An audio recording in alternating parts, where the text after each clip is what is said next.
So going back to the sort of gameplay loop within Gris. So Yes. it's a roguelike Yes. game. Yes. You go out, you are these proxies, you kill things. What is the goal of doing the run? What are you trying to achieve? And then once you've finished a run, whether that be succeed or fail, sort of what happens then? Yeah. So in terms of the big, there is a big story. Mhm. So the initial kind of thing is you're just trying to pay rent.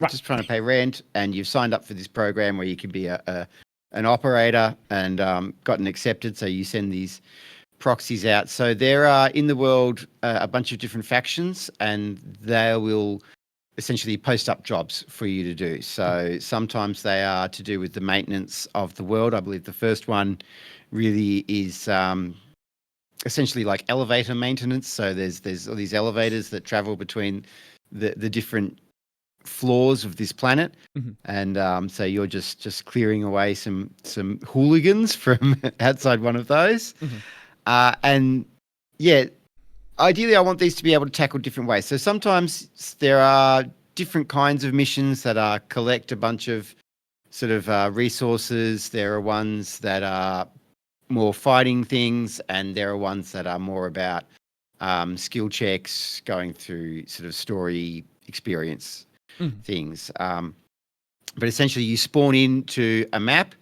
and you have about 6 to 8 turns generally on that map to achieve a goal. And the goal might be, for example, in the first one, there's an elevator tower, and there are some vandals, they're called, that are sort of camped out there, and you just have to get rid of them. So there are a couple of options for doing this, and the basic one is fight them. Mhm. If you head straight there, you'll find that they're a much higher level than your characters, and you'll get beaten up and eventually probably lose the mission. Mhm. So what you're trying to do is find a way to sort of I describe it as get as overpowered as possible in as short a time as possible. So that's Mhm. what I mean Mhm. by sort of an optimization strategy is you're looking at the map and you're trying to see how can I break this essentially, Mm. which is something really nice about roguelikes and things that I find is you can have situations where you can break something completely wide open, and then because of the nature of it, everything is then sort of you win or you die and it's reset and you're back Right, to the right. start. So it doesn't then become I've completely trivialized the rest of this game because now I'm back to the start. I have to break it open again, or I might not have that same opportunity. Mhm. But that's the idea. So you're looking at the map, you're looking at where are these points of interest that you can go, and you'll have generally as you play through, it's about learning roughly what is going to happen at these places. So you Mhm. might there are on the city map. So we have different kinds of maps, forest locations and deserts and oceans, but you sort of start out with these city maps, Mhm. and there will be points of interest like a communications tower is one. And a communications tower will generally give you kind of like an XP bonus. It will involve skill checks. It will result in an XP bonus. Usually, not a lot of fighting is going to happen there. So that's more about kind of going to an area, using your character's skills to hack into the system, and then obtain some kind of reward. So it's a non-combat way to level up your characters or to improve their skills. Whereas you will have, say, a weapons cache, and that's where sort of the local police are keeping all their gear, and you can go raid that, and you can, Mhm. beat the police up, take all their stuff, and move on. And you'll find different kind of stuff there. You'll find equipment, special kinds of ammunition, etc. And that will, you'll know that this will involve combat. So if I've got a great combat team and I want to fight something, that's going to be a great place to hit up. I might hit up an ammo cache and try and get like ammunition for my sniper that has different status effects like stun or confuse or something like that.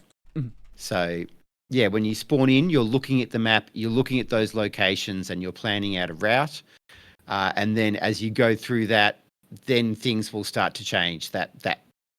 Ideally, no plan survives contact with reality, essentially. So Mhm. things will happen as you go through those events that are going to change what you have to do. You might have characters get wounded.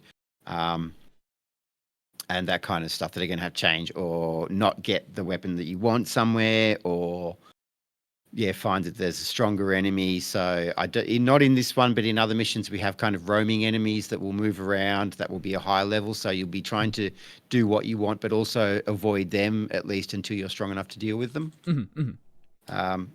And that's kind of it. So like I say, it's a card-based combat.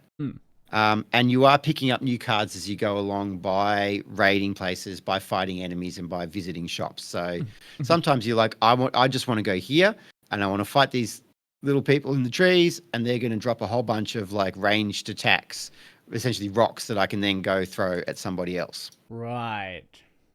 When you talk about the idea of overpowered runs, I always think back to some of the most fun runs I've done in games like Enter the Gungeon or Dead Cells and things like that, where like the first time, or Hades is another great example, the first time I beat the final boss of a run, it's always going to be some beyond overpowered build. I got perfect luck. I have a weapon that... it does probably 2 or 3 times more damage than a normal weapon would do, and everything just melts. And that's so fun when it happens. Yeah, there's a joy in that. It's I get really not depressed, but it's sad sometimes. You see a game where you're having these great experiences, and then for whatever reason, it's like somebody says, "Oh, we need to balance that." And especially in like a single player game, it's like, no, you don't need to balance. Like, you don't need to balance that. I don't understand sometimes when they're like, oh, the game needs to be more balanced. And I'm like, no, but you should have unbalanced moments. I find the leveling system, this always frustrated me since Oblivion. Skyrim, they fixed it a bit so much, but the Elder Scrolls ones in Oblivion, where they really went for that, the scaling enemies. So the faster you level, the faster the enemies level. What happens then is, leveling in power, it just sort of becomes this linear thing, and you never get, I feel it's a lot more fun if you have this progression that kind of you climb up, and then if you go back to where you came from, in my head, you should be like stomping all over everything. You should go back to the starting levels, and you should be whomping everything and having a ball. Oblivion's actually a prime example, because I know people often talk about there's an early area that you basically should do as, like, Skyrim, you can kind of just ignore the story and do whatever you want. Oblivion, if you do that and become overpowered, there's some areas that become insanely difficult, even though they're like 3 story missions in. Yes.